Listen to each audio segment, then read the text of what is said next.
si Undersecretary Claire Castro. Attorney Claire, magandang morning. How are you? Kumusta na kayo? Ay, teka. Ay, ayan. Programa. Good morning. Talaga naman, no? Kahit puyat, beauty pa rin. Yusek, kumusta? Una siguro, nagkakasunod dito. Una, si Saldico, nagbigay ng mga pahayag against the President. Ngayon ay yung kapatid mismo, si Senator Amy. Kagabi nung mangyari yun, nasaan ang Pangulo tsaka si First Lady? At narinig ba nila at napanood ba nila ng live yung mga sinabi ni Senator Amy? Nakita nila. Aha. Napanood. Syempre, anong reaksyon nila? Kakaiba yon.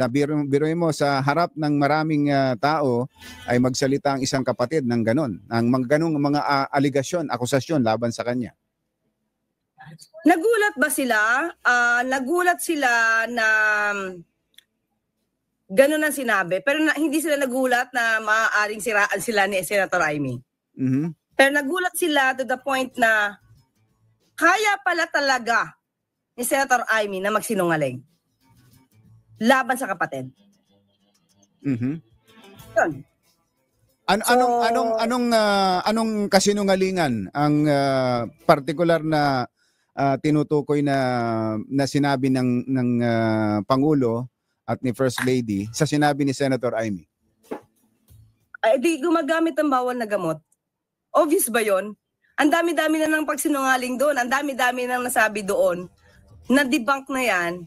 Pero paulit-ulit sila dahil wala sila makitang negatibo sa Pangulo marahil. So, kailangan nilang kumilos ng ganito. Mga desperado sila. Kaya kailangan nilang sira ng Pangulo.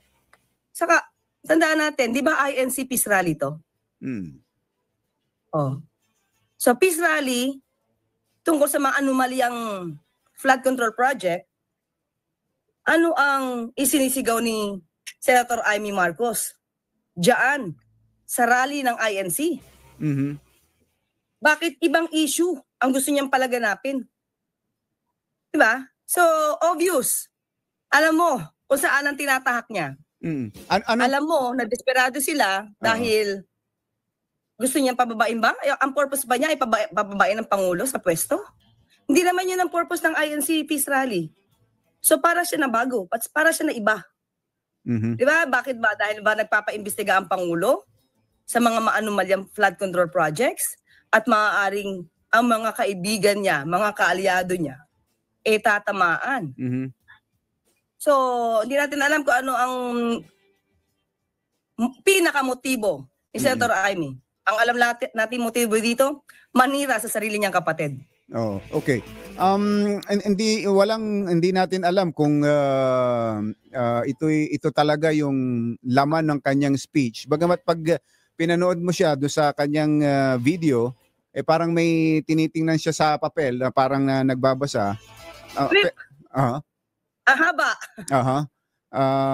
Kaya nga pero hindi natin alam kung yun talaga yung laman ng kanyang speech o siya ay nadala lang ng kanyang damdamin sa gitna ng first time niyang makaharap ng ganong karaming tao sa kanyang sa kanyang talumpati. Abogado naman ako. Kaya ko magbasa ng body language. Binabasa niya. That's a script. Hindi pwedeng bugso lang ng damdamin niya yon. Bugso ng damdamin, iba topic mo. That's ridiculous. So prepared yon. Prepared niya yon. Kung alam mo ng INC yon, definitely hindi na rin alam. Kasi pag akyat ng tao dyan, hindi naman alam ng pamunuan ng INC kung ano sasabihin niya. Sasabihin, At hindi naman alam ng INC kung yung papel na hawak niya ay ano laman. Pero dapat iginalang niya kung ano ba ang adhikain ng INC. Ang INC na dyan para sa peace rally. Para sugpuin ang katiwalian.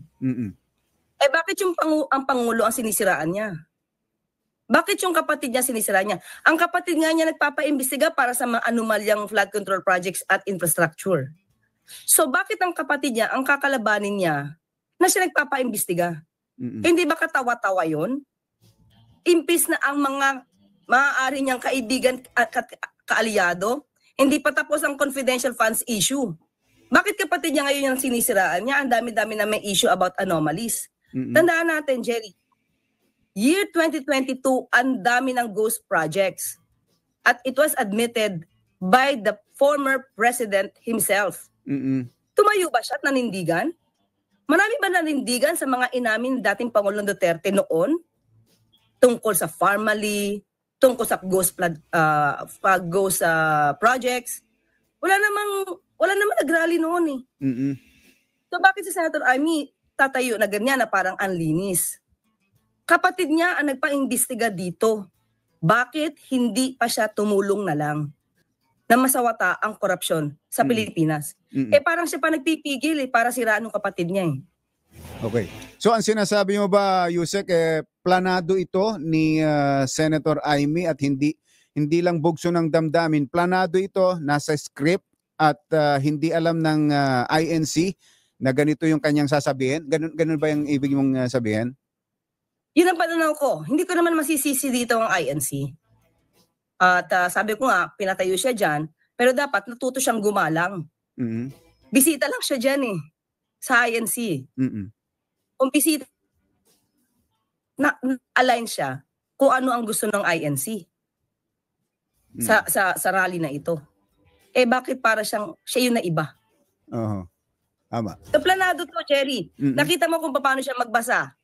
Di ba? Minsan may inuulit siyang word, minsan meron siyang ibang word or rather nabubulol na word. Ibig sabihin, she was just reading from the script. Opo. Okay.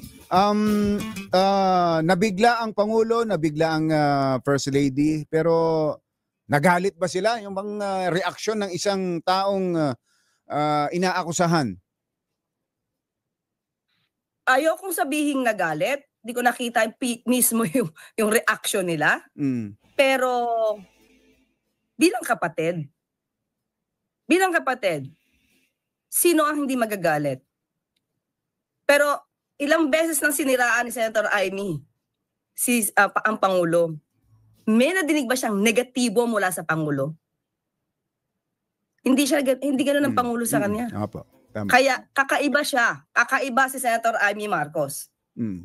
Ano susunod? May action ba? May hakbang bang gagawin ang palasyo o ang first couple sa kanilang kapatid? Laban sa kanya? Legally? O ano man? Ipagdasal natin siya. Ipagdasal na lang siya na maging matiwasay ang kanyang pag-iisip at ang kanyang damdamin. Okay. Pangilan na lang, Yusek, may mga nag-resign out of delikadesa, may mga ipinalit ang Pangulo. Meron pa bang susunod na batch? Sa ngayon, wala pa po tayong nararamdaman. So far, di natin po alam kung ano magiging desisyon ng Pangulo at desisyon ng ibang mga miyembro ng gabinete na maaaring mag-resign. Pero wala po ngayon. Wala po. Ang sabi nyo, nag-resign sila out of delikadesa, tinanggap din kagad ng Pangulo. May sarili bang gagawing investigasyon ang palasyo sa involvement o kung meron man sa mga nabanggit na mga pangalan na naging dahilan ng kanilang resignation? Sa ngayon wala pong gagawin anumang investigasyon kasi voluntary naman po. Voluntaryo po yung pag-resign nila. Nabanggit man ang kanilang pangalan at hindi po kasi kinababahala ng Pangulo anumang sinabi ni Zaldico. Most probably sila Secretary Mina at saka si E.S. Lucas na lang ang sarili na parang sila mismo nabanggit ang pangalan. Although we do not believe in the words of Zaldico. Iyan naman ang Pangulo eh. Although, syempre, kung meron ganyan, kung sinong nais magpa-imbestiga or rather, imbestigahan sila, nasa ICI naman po yan at hindi yan po pipigilan ng Pangulo. Kung sino man po ang nai-involve sa mga anomalyang flood control projects, kung kinakailangan imbestigahan ng ICI, then imbestigahan po, hindi po lang ang Pangulo dyan. Paano kung pangalan na mismo ng Pangulo ang, tulad nito, pangalan ng Pangulo ang nabanggit, pangalan ni dating Speaker Martin Romualdez ang binanggit ni Zaldico. Ang ICI ba pwede bang magpasailalim ang Pangulo sa investigasyon ng ICI? Kung merong ebidensya, ba't naman hindi? Kaya nga po ginawang ICI para maging independent. Pero mismo ang Pangulo, alam niya na wala siyang kinalaman sa anumang anomalyang ganito. Dahil sabi nga natin, kung ikaw ang may kasalanan, i-open mo pa ba yung issue na yan? Of course, hindi. Tandaan natin, uulitin ko, panahon ni dating Pangulong Duterte, daming ghost projects. Nagpa-imbestiga ba siya ng ganito kalaking o ganito kalawak? Hindi. So doon na lang po Kaya sabi nga natin, tayo na mismo, lahat tayo, including the members of the INC, suportahan natin ang Pangulo para matapos itong investigasyon na to at mapanagot ang mga sangkot. Huwag natin siyang pigilan dahil kapag nangyari na siya ay mawala sa posisyon, pigilan po siya. Malamang lahat ng mga ito na nasasangkot ngayon, magiging haya-hayang buhay dahil malamang mahinto sa magiging bagong liderato.